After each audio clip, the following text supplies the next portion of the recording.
Y voy a leer algunos versículos del capítulo 1, del 16 al 20 de Apocalipsis. Tenía en su diestra 7 estrellas, de su boca salía una espada aguda de 2 filos, y su rostro era como el sol cuando resplandece en su fuerza. Cuando le vi, caí como muerto a sus pies, y él puso su diestra sobre mí, diciéndome: no temas, yo soy el primero y el último, y el que vivo y estuve muerto, mas he aquí que vivo por los siglos de los siglos. Amén. Y tengo las llaves de la muerte y del Hades. Escribe las cosas que has visto, y las que son, y las que han de ser después de estas. El misterio de las 7 estrellas que has visto en mi diestra, y de los 7 candeleros de oro. Las 7 estrellas son los ángeles de las 7 iglesias, y los 7 candeleros que has visto son las 7 iglesias. Oremos. Gracias, Padre Celestial, por este precioso nuevo día que nos da, siendo, Señor, protegidos por su amor, por su misericordia, su gracia bendita. Gracias, Padre, por la cantidad de hermanos, esta iglesia hermosa que se reúne desde Lampa, Valle Grande, Conchalí, Liray, Panquehue, y quizás también, oh Señor, de otros lugares más distantes, quizás de Pucón, nuestra hermana Elizabeth. Gracias, Padre Eterno, porque usted ha tocado corazones para poder congregarnos, y le pedimos, Padre Eterno, que usted sea guiándonos para que su palabra sea exhortada con humildad, pero sobre todo, Señor, con gozo y alegría, porque aún en nuestra congregación permanece la doctrina pura, fiel, y respetando, Señor, todo lo que usted nos desafía por medio de ella. Guíenos, Señor, y que todo sea para honra y gloria suya. Se lo rogamos en el nombre de Jesucristo. Amén. Amén. Bien.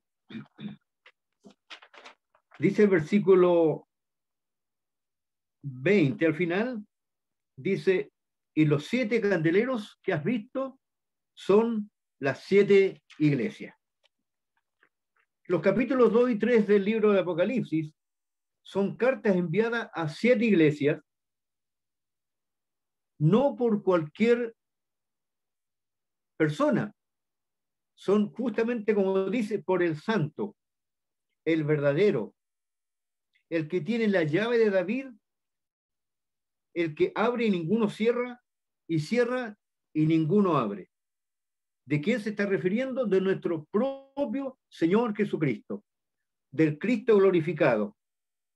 Cristo aquí en estas cartas es el que acusa, el que reprocha, pero también el que anima, el que reconoce y desafía. En estas 7 iglesias hay 2 que son elogiadas. ¿Cuáles son? Esmirna y Filadelfia. Según los estudiosos de la Biblia, como Warren Wiersbe y muchos otros teólogos, estas 7 iglesias tienen una característica, un sello que las identifica, según las propias palabras de nuestro Señor Jesucristo. Por ejemplo, Éfeso es identificado como una iglesia sin amor.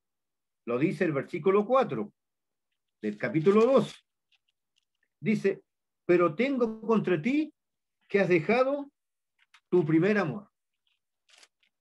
Esmirna, la iglesia perseguida, sufriente, en el versículo 10 del capítulo 2 dice: no temas en nada lo que vas a padecer. Aquí el enemigo echará a algunos de vosotros en la cárcel para que seáis probados, y tendréis tribulación por 10 días. La iglesia perseguida, la iglesia sufriente. Pérgamo es identificada como la iglesia mundana, lo dice el versículo 14. Pero tengo unas pocas cosas contra ti, que tienes ahí a los que retienen la doctrina de Balaam, una pésima doctrina. A la iglesia de Tiatira es identificada como la iglesia pagana, la iglesia pecadora. Versículo 20 del capítulo 2 dice: pero tengo unas pocas cosas contra ti, que toleras, ¿a quién? A esa mujer Jezabel. Ya solo escuchar el nombre Jezabel, ¿verdad? Nos salen como esas cositas encima de la piel. Sardis es identificada como la iglesia muerta. Capítulo 3, versículo 1 dice, yo conozco tus obras, que tienes nombre de que vives y estás muerto. Nos saltamos a la iglesia de la Odisea, la iglesia tibia, apóstata, versículo 16 del capítulo 3. Pero por cuanto eres tibio y no frío ni caliente, te vomitaré de mi boca. Y llegamos con la iglesia de Filadelfia, la sexta iglesia, la iglesia identificada como misionera, la iglesia servidora. Por la maravillosa misericordia de Dios, sin duda, nos sentimos identificados con esta iglesia. Al menos así lo he sentido por mucho tiempo, por gratitud del Señor. Y en este pasaje que leyó nuestro pastor, encontramos esta iglesia que es identificada y caracterizada como la iglesia misionera, una iglesia servidora. Ahora, ¿qué significa Filadelfia?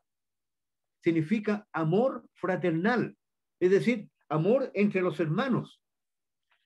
Este nombre lo dio Eumenes, rey de Pérgamo, en reconocimiento a su hermano Atalo, pues ese era su sobrenombre. Nos encantaría a nosotros que alguien nos identificara como amor fraternal, el amor, el hermano que ama, ¿verdad que sí?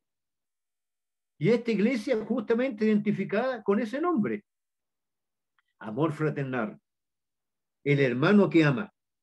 Ahora, cuando escuchamos esta frase, amor fraternal, ¿qué se nos viene a la mente?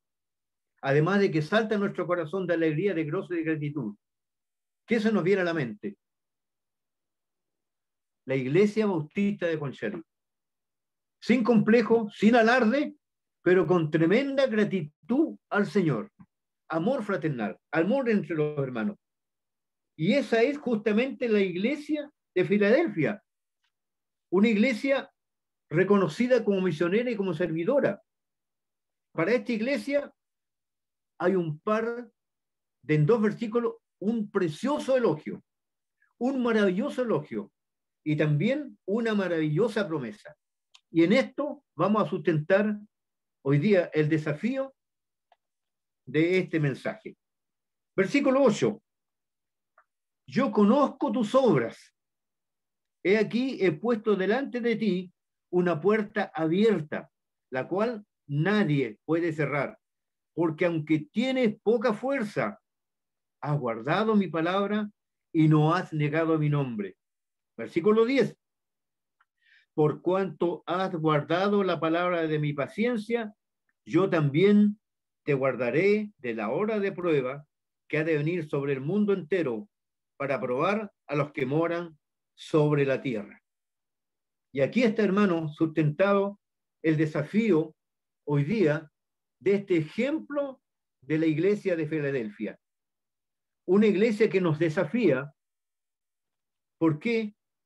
Porque no negó el nombre de Jesucristo y guardó su palabra, que justamente es, ¿verdad?, el apoyo, el título de este desafío, guardar la palabra. Y esta promesa maravillosa de nuestro Señor Jesucristo tiene que ver justamente con el elogio de nuestro Señor Jesucristo con esta iglesia. Por misericordia del Señor, nosotros como iglesia, como Congregación Bautista de Conchalí, después de 40 años prácticamente que he fundado esta iglesia, gracias a Dios, no hemos negado el nombre de Jesucristo. Hemos tenido poca fuerza como la iglesia de Filadelfia. No se identifica aquí, no se dice por qué tenía poca fuerza. Seguramente a lo mejor porque no era una iglesia rica, porque era una iglesia con ciertas limitaciones económicas, posiblemente con no personas tan preparadas, pero con un corazón entregado a Cristo. No indica por qué. Pero el desafío y las palabras maravillosas de nuestro Señor Jesucristo dice, porque aún tienes poca fuerza, has guardado mi palabra. Has guardado mi palabra. Primera de Tesalonicenses, capítulo 5, versículos 8 y 9, dice, pero nosotros, que somos del día, seamos sobrios, habiéndonos vestido con la coraza de fe y de amor, y con la esperanza de salvación como yelmo, porque no nos ha puesto Dios para ira, sino para alcanzar salvación por medio de nuestro Señor Jesucristo. ¿Y cuál es esa ira? Justamente de las que estamos y vamos a ser librados, la gran tribulación. A eso se refiere justamente este versículo. Yo también te guardaré de la hora de prueba. Palabra de nuestro Señor Jesucristo, promesa de Él. ¿Y cuál es el desafío para recibir esta maravillosa promesa? Guardar su palabra y no negar su nombre. Ahora, ¿qué significa, hermanos, guardar su palabra? Recuerden que la primera vez que se dio esta orden guardar fue en Génesis capítulo 2, versículo 15, cuando se le dijo a Adán que labrarás y guardarás el paraíso, ese hermoso lugar. No vamos a ir a ese tema porque no nos corresponde y vamos a desviarnos mucho. Ahora, según el diccionario, ¿qué significa guardar? Dice que es cuidar, vigilar, proteger, custodiar. Pero según la palabra de Dios, todos sabemos qué significa guardar la palabra. Es obedecer, cumplir su palabra. No es guardar la palabra como a veces se hace de semana a semana y se abre solamente el domingo. Eso es guardar la palabra, claro, esconderla. ¿Ah? Encontrar la foto o los billetes de 5 lucas cuando se abrió el día domingo. No, eso no es guardar la palabra. Guardar la palabra es obedecer. Existirán palabras tan hermosas, hermanos, motivadoras, desafiantes, que esa, porque tienes poca fuerza, aunque tienes poca fuerza, has guardado mi palabra y no has negado mi nombre. No existe algo más hermoso, hermanos, que recibir eso en forma directa de parte de nuestro Señor Jesucristo, el Cristo glorificado que está diciendo aquí. Hermoso, hermano. Ahora, ¿cómo podemos guardar su palabra y no negar su nombre? Y aquí está justamente el sustento hoy día, hermano, el desafío para poder, hermano, recibir, ser parte de esa maravillosa promesa, estar alejado, librarnos de lo que es la gran tribulación, que muchas veces nuestro hermano Héctor los días jueves enseñaba el Apocalipsis y yo creo que la gran mayoría era como que nos echaban agua en la espalda, ver todo lo que va a acontecer, todo el sufrimiento en ese tiempo, y vamos a estar librados de esa situación. ¿Cuál es el requisito? Guardar la palabra del Señor, guardar su palabra. Ahora, ¿cómo podemos guardar su palabra y no negar su nombre? Se podría hacer un decálogo de los requisitos, de la exigencia, pero vamos a hacerlo en 2 puntos solamente. Primero, leer y meditar su palabra. Leer y meditar su palabra. Libro de Josué, capítulo 1, versículo 8. Nunca se apartará de tu boca este libro de la ley, sino que de día y de noche meditarás en él. ¿Para qué? Para que guardes y hagas conforme a todo lo que en él está escrito. ¿Qué recompensa hay? Porque entonces harás prosperar tu camino y todo te saldrá bien. Leer y meditar la palabra del Señor. Salmo capítulo 1, versículo 2. Versículo 1 también dice, bienaventurado el varón que no anduvo en consejo de malos, ni estuvo en camino de pecadores, ni en silla de escarnecedores asentado, sino que la ley de Jehová está su delicia, y en su ley medita de día y de noche. Y como la promesa también a Josué, hay una promesa para nosotros, los varones, y todos los hermanos que están en buen camino. Será como árbol plantado junto a corrientes de agua, que da su fruto en su tiempo y su hoja no cae. Y todo lo que hace prosperará. Desafío, guardar su palabra. ¿Cómo hacerlo? Leerla y meditarla.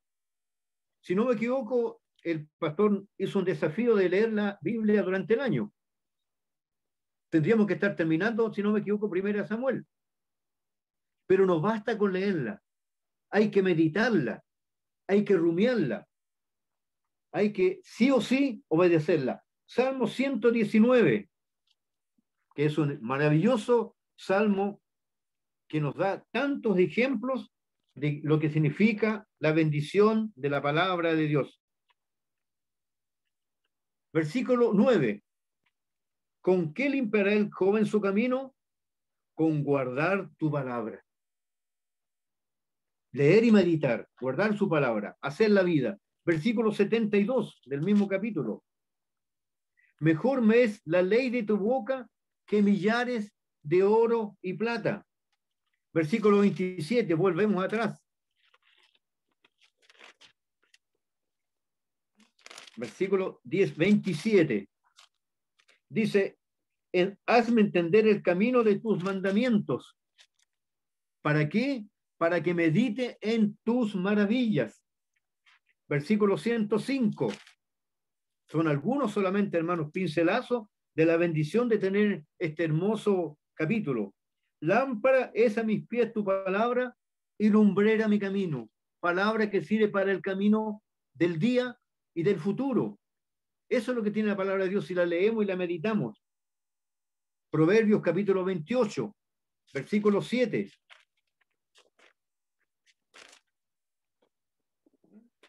El que guarda la ley es hijo prudente, mas el que es compañero de glotones avergüenza a su padre.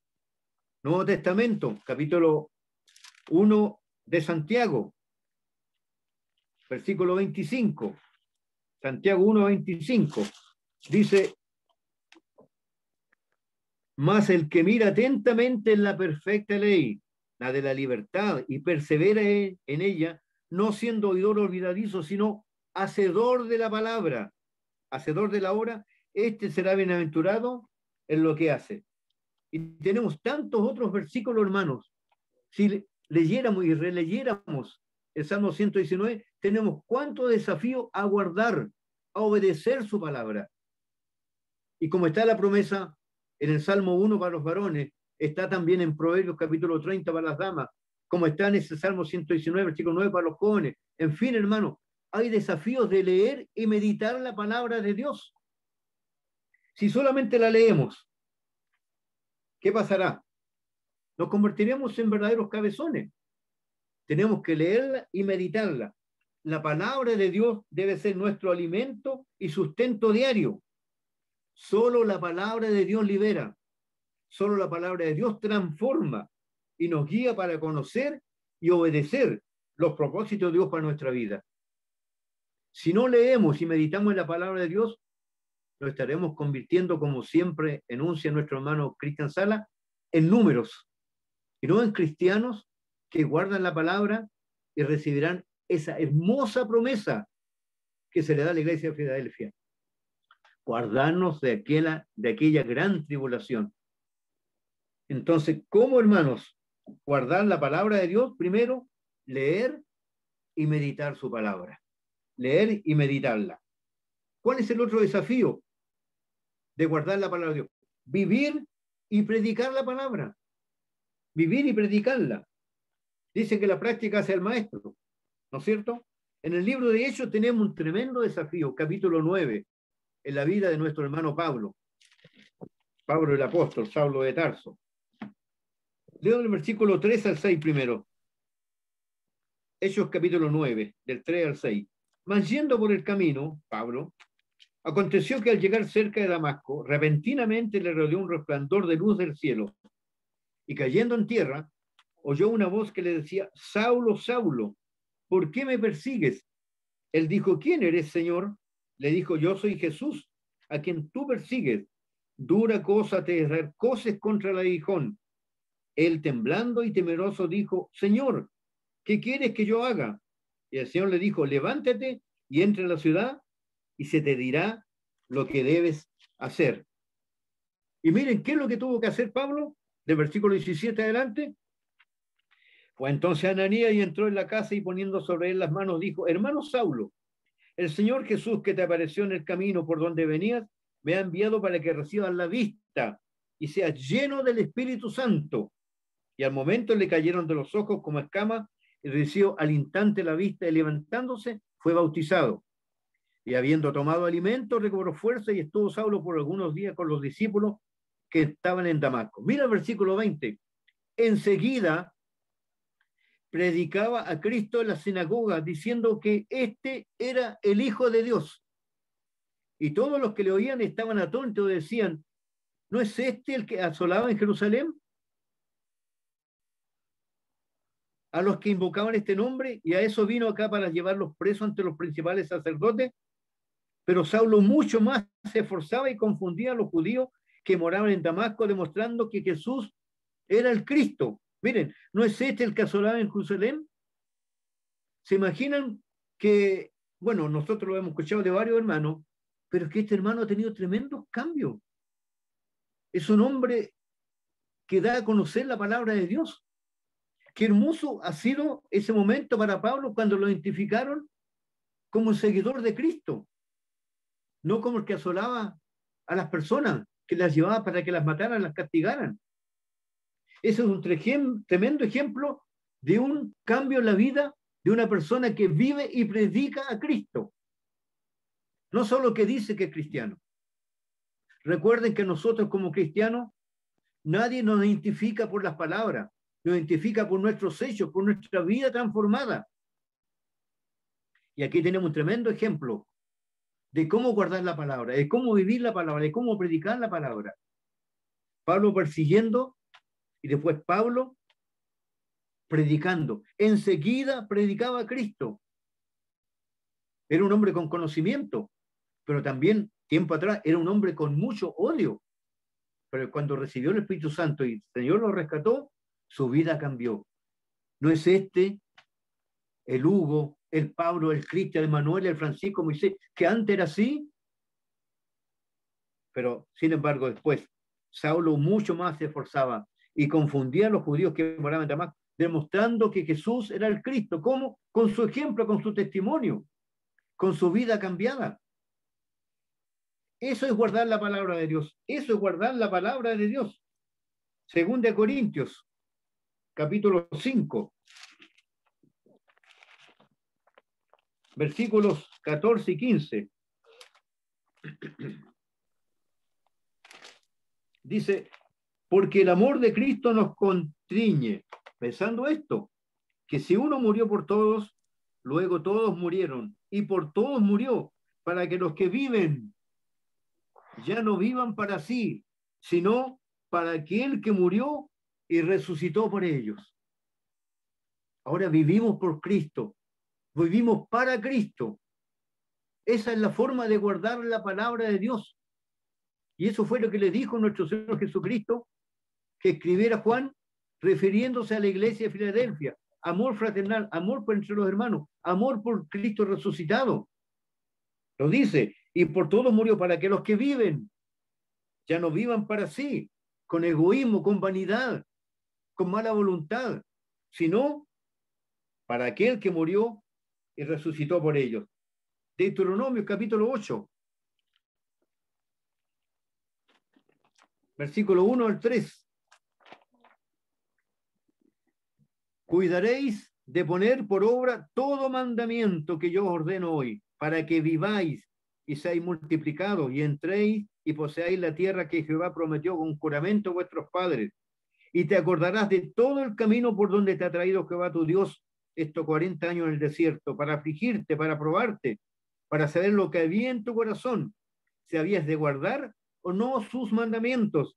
Y te afligió, y te hizo tener hambre, y te sustentó con maná, comida que no conocías, tú y tus padres la habían conocido, para hacerte saber que no solo de pan vivirá el hombre, mas de todo lo que sale de la boca de Jehová vivirá el hombre. Eso es vivir, hermanos. Eso es guardar la palabra. Por todo lo que pasó Israel y por todo lo que hemos pasado nosotros, muchos quizás más de 40 años de sufrimiento, pero que hemos conocido al Señor, nos ha rescatado. Entonces ahora nuestro norte es guardar la palabra de Dios y no negar su nombre. Segunda de Timoteo, capítulo 4, versículo 1 y 2. Te encarezco delante de Dios y del Señor Jesucristo, que juzgará a los vivos y a los muertos en su manifestación y en su reino, que prediques la palabra, que intes a tiempo y fuera de tiempo, redarguye, reprende, exhorta con toda paciencia y doctrina. ¿Y qué dice la palabra de Dios? Que la palabra de Dios es viva y eficaz, que redarguye, que reprende, que exhorta, justamente. Entonces, esa es la forma, hermanos, maravillosa de guardar la palabra de Dios. Tercera de Juan. Y con este ejemplo, hermano, de un famoso gallo, en Chile, ¿verdad? Los hombres, machos, de repente le dicen gallo, buen gallo, ¿ah? Pero aquí tenemos un gallo de verdad.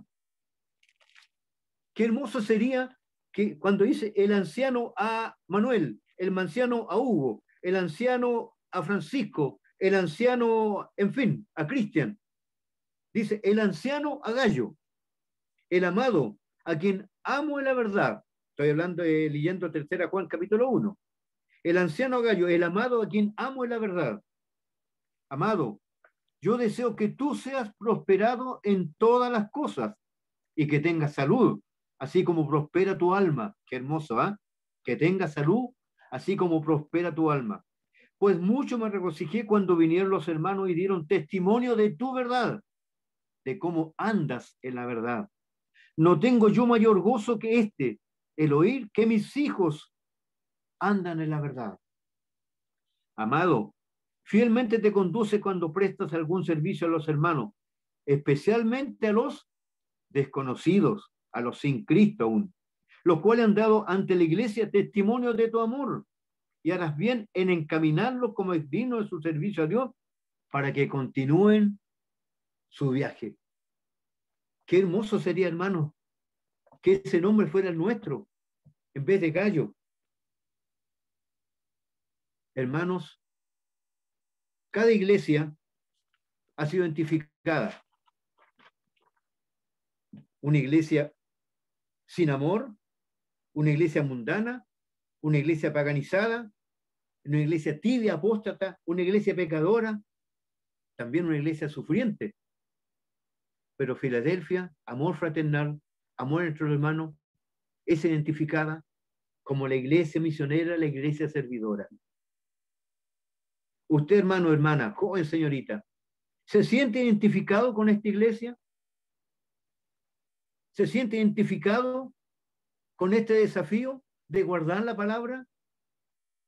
¿Se siente agradecido si es un verdadero creyente? Si somos verdaderos creyentes, ¿se siente agradecido de esta hermosa promesa de que no pasaremos por ese tiempo terrible, la gran tribulación? Que además, como tremendo y maravilloso regalo, tenemos la vida eterna, tenemos la salvación.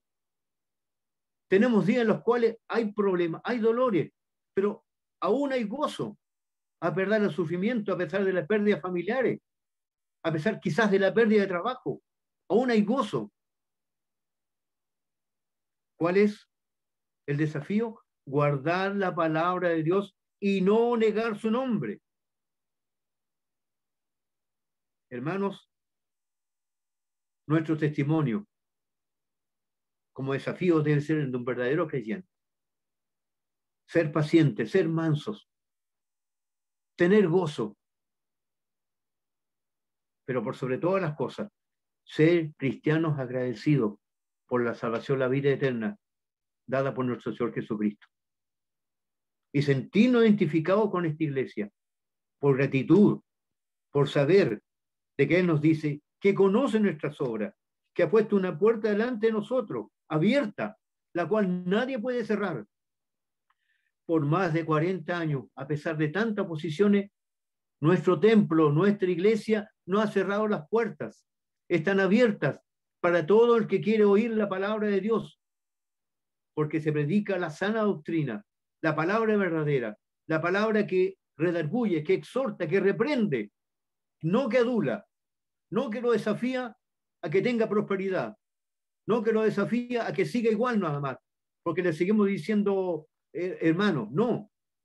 Doctrina y palabra de Dios que desafía a ser transformados por la palabra de Dios, vivir desafiados por ella. ser nuestro único norte, nuestra doctrina, la palabra de Dios, y nuestro ejemplo, nuestro modelo de vida, nuestro Señor Jesucristo. Porque aunque tienes poca fuerza, has guardado mi palabra y no has negado mi nombre.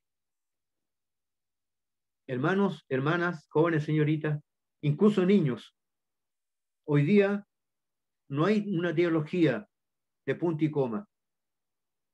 Hay una palabra de Dios que nos quiere desafiar a que tengamos un testimonio vivo, un testimonio de gozo, un testimonio de alegría y de gratitud por todo lo que el Señor hizo, está haciendo y hará en nuestras vidas. Que todo sea para honra y gloria del Señor, y espero, hermanos, que realmente nos sintamos identificados y agradecidos por saber que tenemos poca fuerza, pero guardamos su palabra y Dios nos ayude para nunca ser parte de una iglesia tibia, sin amor, apóstata, pecadora, sino que seamos parte de una iglesia que cada día se renueve en el amor y en las buenas obras. Que Dios nos bendiga y que todo sea para honra y gloria del Señor.